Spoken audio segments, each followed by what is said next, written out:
PGI Chandigarh ਪੂਰੇ ਉੱਤਰ ਭਾਰਤ ਦੇ ਵਿੱਚ ਪੀਜੀਆਈ ਚੰਡੀਗੜ੍ਹ ਨੂੰ ਆਪਣੇ ਇਲਾਜ ਦੇ ਲਈ ਜਾਣਿਆ ਜਾਂਦਾ ਹੈ ਔਰ ਇੱਥੇ ਮੰਨਿਆ ਜਾਂਦਾ ਹੈ ਕਿ ਮਰੀਜ਼ਾਂ ਨੂੰ ਦੂਜਾ ਜੀਵਨ ਦਾਨ ਦਿੱਤਾ ਜਾਂਦਾ ਹੈ। ਪਰ ਪੀਜੀਆਈ ਨੇ ਇਸ ਤੋਂ ਪਹਿਲਾਂ ਕਈ ਵੱਡੀਆਂ ਪ੍ਰਾਪਤੀਆਂ ਕੀਤੀਆਂ ਨੇ ਔਰ ਇੱਕ ਵਾਰ ਫਿਰ ਤੋਂ ਪੀਜੀਆਈ ਨੇ ਇੱਕ ਵੱਡੀ ਖੋਜ ਕੀਤੀ ਹੈ। ਦੁਨੀਆ ਭਰ ਦੇ ਵਿੱਚ ਸ਼ਾਇਦ ਇਸ ਤਰ੍ਹਾਂ ਦੀ ਖੋਜ ਹਾਲੇ ਤੱਕ ਨਹੀਂ ਹੋ ਸਕੀ ਸੀ ਜਿਹੜੀ ਪੀਜੀਆਈ ਦੇ ਡਾਕਟਰਸ ਨੇ ਕੀਤੀ ਹੈ। ਉਹ ਕੀ ਖੋਜ ਹੈ? ਸਿੱਧੇ ਤੌਰ ਤੇ ਤੁਹਾਡੇ ਦਿਮਾਗ ਦੇ ਵਿੱਚ ਜੇ ਇੱਕ ਸਪੈਸ਼ਲ ਟਿਊਮਰ ਹੈ, ਜੇ ਉਹ ਟਿਊਮਰ ਹੈ ਤਾਂ ਹੁਣ ਉਹ ਟਿਊਮਰ ਜਿਹੜਾ ਇਸ ਤੋਂ ਪਹਿਲਾਂ ਉਸ ਦਾ ਪਤਾ ਲਾਉਣਾ ਬੜਾ ਮੁਸ਼ਕਲ ਸੀ, ਪੀਜੀਆਈ ਦੀ ਖੋਜ ਦੇ ਮੁਤਾਬਕ ਉਹ ਟਿਊਮਰ ਝੱਟ ਫੜਿਆ ਜਾਏਗਾ ਔਰ ਤੁਹਾਡੀ ਜਾਨ ਬਚ ਸਕੇਗੀ। ਕੀ ਉਹ ਟਿਊਮਰ ਹੈ, ਕਿਸ ਤਰ੍ਹਾਂ ਦੀ ਖੋਜ ਰਹੀ ਹੈ ਔਰ ਕਿਵੇਂ ਇਲਾਜ ਹੋਵੇਗਾ? ਸਾਡੇ ਨਾਲ ਐਡੀਸ਼ਨਲ ਪ੍ਰੋਫੈਸਰ ਨੇ ਪੀਜੀਆਈ ਦੇ ਡਾਕਟਰ ਰਮਾ ਵਾਲੀਆ। ਡਾਕਟਰ ਸਾਹਿਬ, ਪਹਿਲਾਂ ਤਾਂ ਬਹੁਤ ਬਹੁਤ ਮੈਂ ਕਹੂੰਗਾ ਵਧਾਈ ਤੁਹਾਨੂੰ ਕਿ ਡਾਕਟਰ ਨੂੰ ਰੱਬ ਦਾ ਰੂਪ ਮੰਨਿਆ ਜਾਂਦਾ ਹੈ ਔਰ ਇਸ ਡਾਕਟਰ ਨੇ ਇੱਕ ਵੱਡੀ ਖੋਜ ਕੀਤੀ ਹੈ ਜਿਹਦੇ ਨਾਲ ਅਨੇਕਾਂ ਲੋਕਾਂ ਨੂੰ ਜੀਵਨ ਦਾਨ ਮਿਲੇਗਾ। ਥੈਂਕ ਯੂ ਜੀ, ਬਹੁਤ ਬਹੁਤ ਥੈਂਕ ਯੂ ਇਸ चीज़ ਦੇ ਲਈ। सो ਇਹ ट्यूमर बेसिकली होता है स्ट्रेस हार्मोन होता है कॉर्टिसोल नाम का, जिसके कारण जब भी हमारी बॉडी स्ट्रेस में आती है तो ये हार्मोन बढ़ जाता है। बट कभी कभी बिना स्ट्रेस के बॉडी ये हार्मोन बनाना शुरू कर देती है। वो होता है एक मास्टर ग्लैंड होती है हमारी पिट्यूटरी, वहाँ से एक हार्मोन निकलता है, वो इस कॉर्टिसोल को नीचे बढ़ाता है। तो वो अगर एक्सेसिवली बढ़ता जाए तो बॉडी का वेट बढ़ जाता है, ब्लड प्रेशर बढ़ जाता है, हड्डी कमज़ोर हो जाती है। मतलब पेशेंट का वेट तो बढ़ रहा है पर पेशेंट अंदर से कमज़ोर होता जा रहा है, उसको नीली धारियाँ पड़ती हैं, नीले धब्बे पड़ने शुरू हो जाते हैं। तो ये जो होता है एक छोटा सा ट्यूमर होता है पिट्यूटरी के अंदर। पिट्यूटरी हमारी मास्टर ग्लैंड है जो अराउंड 1 सेंटीमीटर की होती है। तो उसके अंदर आधे सेंटीमीटर का ट्यूमर या उससे भी छोटा ट्यूमर होता है जिसको हमें ढूंढना होता है। तो इस ट्यूमर को नॉर्मली हम एमआरआई से देखते थे, पर एमआरआई में का जो पिकअप रेट होता है वो है सिर्फ 60-70%। पर 30-40% केसेस में हमें पता नहीं चलता कि ट्यूमर है कहाँ पे। स्पेशली अगर पहले वो सर्जरी करा के आ जाए तो बिल्कुल ही नहीं पता चलता, क्योंकि सिर्फ वहाँ पे स्कार टिश्यू दिखता है कि ट्यूमर है कि नहीं है। फिर एक और टेस्ट होता है, उसे बोलते हैं पेट्रोजल साइनस सैम्पलिंग। उसके लिए जो पिट्यूटरी ग्लैंड है उसके दोनों तरफ वेन्स होती हैं, नीचे से कैथेटर डाल के वहाँ पे जाया जाता है और देखा जाता है कि हार्मोन्स का लेवल किस तरफ ज़्यादा है। तो उससे वो बता देता है कि राइट साइड पे ज़्यादा है या लेफ्ट साइड पे, पर ट्यूमर नहीं दिखता उसमें। और उस पर कॉस्ट आती है 60-70,000 रुपीज़। अच्छा, 60-70 हज़ार रुपए का खर्च करके ये भी पता नहीं लगता सी कि वो ट्यूमर है कितने, यानी ये दिमाग दे विच ट्यूमर हुंदा। पिट्यूटरी में साइड पता चलती है बट एग्जैक्टली कहाँ पे है वो नहीं पता चलता, दिखता नहीं है ना उसमें, सिर्फ साइड की हाँ हो सकता है। और वो भी मतलब उसकी एक्यूरेसी भी 60-70% ही है, 30-40% में हो सकता है वो गलत ही बताए। यानी 70,000 रुपए ਦੇ ਕਰੀਬ ਟੈਸਟ ਪਹਿਲਾਂ ਕਰਵਾ ਕੇ ਤਾਂ ਉਹਦੇ ਨਾਲ ਵੀ 60-70% ਸੀਗਾ ਕਿ ਉਹ ਪਤਾ ਲੱਗ ਜੇ ਕਿ ਉਹ ਟਿਊਮਰ ਕਿੱਥੇ ਆ ਤੇ ਅੰਦਾਜ਼ੇ ਦੇ ਨਾਲ ਹੀ ਉਸ ਤੋਂ ਪਹਿਲਾਂ ਆਪਰੇਟ ਹੋ ਰਹੇ ਸੀ, ਅੰਦਾਜ਼ੇ ਦੇ ਨਾਲ ਹੀ ਟ੍ਰੀਟमेंट ਕੀਤਾ ਜਾ ਰਿਹਾ ਸੀ। जिनका लोकलाइज नहीं हो रहा उनको फिर उसके बेस पे किया जाता था, बट उसमें सक्सेस रेट होता था सिर्फ 50%। अगर आप सिर्फ आईपीएसएस के बेस पे वो जो साइनस सैम्पलिंग के बेस पे कर रहे हो तो उसका सक्सेस रेट सर्जरी का होता है 50%। और इसलिए अगर एमआरआई पे अच्छे से दिख रहा है तभी हम उस सर्जरी के लिए जाते थे। सिर्फ आईपीएसएस के बेस पे हमारे सेंटर पे हम सर्जरी नहीं कराते। ਅੱਛਾ ਡਾਕਟਰ ਸਾਹਿਬ, ਫਿਰ ਹੁਣ ਕਿਸ ਤਰ੍ਹਾਂ ਦੀ ਤੁਹਾਡੀ ਇਹ ਖੋਜ ਹੋਈ ਹੈ? ਇਸ ਖੋਜ ਦੇ ਮੁਤਾਬਕ ਕੀ ਤੁਸੀਂ ਉਸ ਟਿਊਮਰ ਨੂੰ ਐਗਜ਼ੈਕਟ ਉਹਦੀ ਲੋਕੇਸ਼ਨ ਹੁਣ ਤੁਹਾਨੂੰ ਕਲੀਅਰ ਹੋ ਜਾਏਗੀ ਔਰ ਕਿਸ ਤਰ੍ਹਾਂ ਦੀ ਇਹ ਖੋਜ ਹੈ ਕਿ ਉਹਦੇ ਨਾਲ ਤੁਸੀਂ ਉਹ ਟਿਊਮਰ ਹੈ ਜਿਹੜਾ ਉਹਨੂੰ ਆਇਡੈਂਟੀਫਾਈ ਕਰ ਲੈਂਦੇ ਹੋ? तो एग्जैक्टली इस इमेजिंग की खास बात यह है कि एक तो इसमें स्ट्रक्चर पता चलता है कि यहाँ पे ये ट्यूमर पड़ा हुआ है, ऊपर से ये काम भी ज़्यादा कर रहे हैं, यही वाला हार्मोन प्रोड्यूस कर रहा है ये इस इमेजिंग से, क्योंकि ये एनाटमी भी दिखाती है और उसका काम भी दिखाती है कि ये कर रहा है।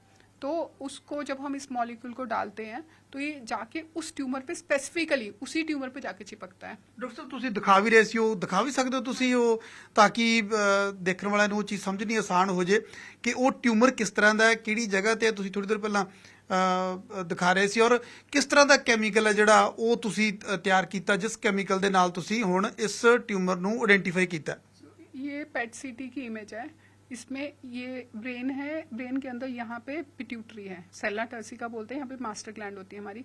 उसके अंदर ये जो रेड सिग्नल दिख रहा है ये उस बिकॉज वो ट्रेसर वहाँ पे चला गया, इस ट्यूमर पे जाके चिपक गया, तो वो छोटा सा ट्यूमर में भी 2-3 मिलीमीटर का होगा, तो वो आराम से दिख जाता है। अब सर्जन इस इमेज को देख के इसको आराम से निकाल सकते हैं। ਇਸ ਤੋਂ ਪਹਿਲਾਂ ਇਹ ਐਗਜ਼ੈਕਟ ਇਦਾਂ ਨਹੀਂ ਪਤਾ ਲੱਗਦਾ ਸੀ ਔਰ ਸਾਈਡ ਤੇ ਗ੍ਰੀਨ ਤੁਹਾਡੀ ਉਹ ਜਿਹੜੀ ਮੈਡੀਸਨ ਹੈ। हाँ जी, मेडिसिन के कारण ये रेड यहाँ पे आ रहा है।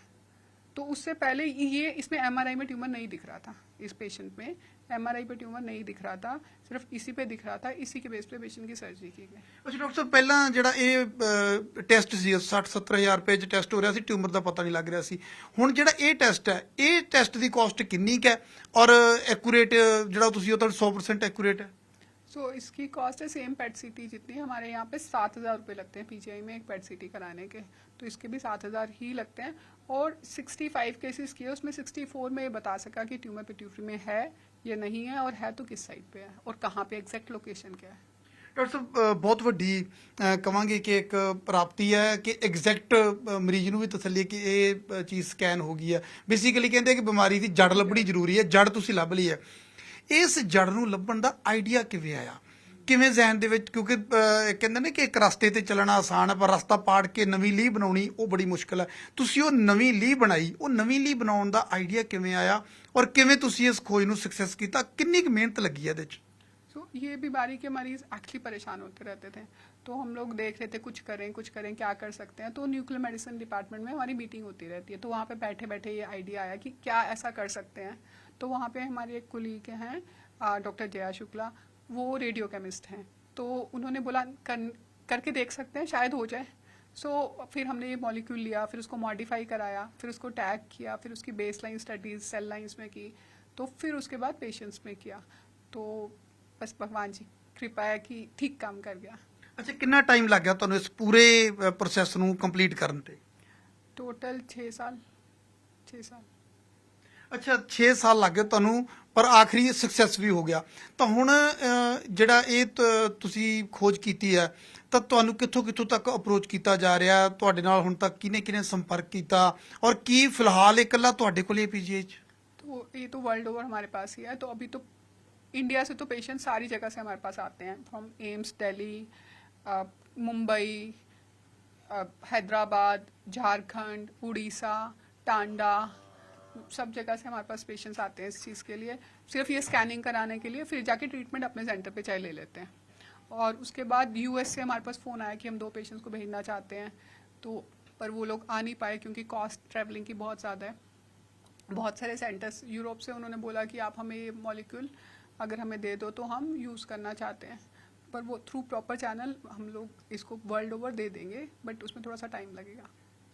ਤਾਂ ਡਾਕਟਰ ਰਮਾ ਵਾਲੀਆ, ਡਾਕਟਰ ਨੂੰ ਰੱਬ ਦਾ ਰੂਪ ਮੰਨਿਆ ਜਾਂਦਾ ਹੈ, ਪਰ ਉਹ ਡਾਕਟਰ ਬਿਲਕੁਲ ਉਸ ਨੂੰ ਰੱਬ ਹੀ ਮੰਨਿਆ ਜਾਵੇ ਕਿ ਜਿਸ ਨੇ ਇਹ ਖੋਜ ਕਰ ਲਈ ਕਿ ਐਗਜ਼ੈਕਟ ਬਿਮਾਰੀ ਦਾ ਪਤਾ ਲੱਗ ਗਿਆ, ਐਗਜ਼ੈਕਟ ਟਿਊਮਰ। ਤਾਂ ਪੂਰੀ ਦੁਨੀਆ ਭਰ ਦੇ ਵਿੱਚੋਂ ਇਹ ਬੜੀ ਮਾਣ ਵਾਲੀ ਔਰ ਇੱਕ ਵੱਡੀ ਪ੍ਰਾਪਤੀ ਹੈ ਕਿ ਪੂਰੀ ਦੁਨੀਆ ਦੇ ਵਿੱਚੋਂ ਚੰਡੀਗੜ੍ਹ PGI ਦੇ ਵਿੱਚ ਇਹ ਖੋਜ ਕੀਤੀ ਗਈ ਹੈ ਕਿ ਦਿਮਾਗ ਦੇ ਇੱਕ ਹਿੱਸੇ ਦੇ ਵਿੱਚ ਜਿਹੜਾ ਟਿਊਮਰ ਇਸ ਤੋਂ ਪਹਿਲਾਂ ਡਿਟੈਕਟ ਨਹੀਂ ਹੁੰਦਾ ਸੀ, ਵੱਡਾ ਖਰਚਾ 60-70 ਹਜ਼ਾਰ ਦੇ ਖਰਚ ਤੋਂ ਬਾਅਦ ਵੀ 60-70% ਜਿਹੜਾ ਹੈਗਾ ਕਲੀਅਰ ਹੁੰਦਾ ਸੀ ਕਿ ਕਿੱਥੇ ਟਿਊਮਰ ਹੈ।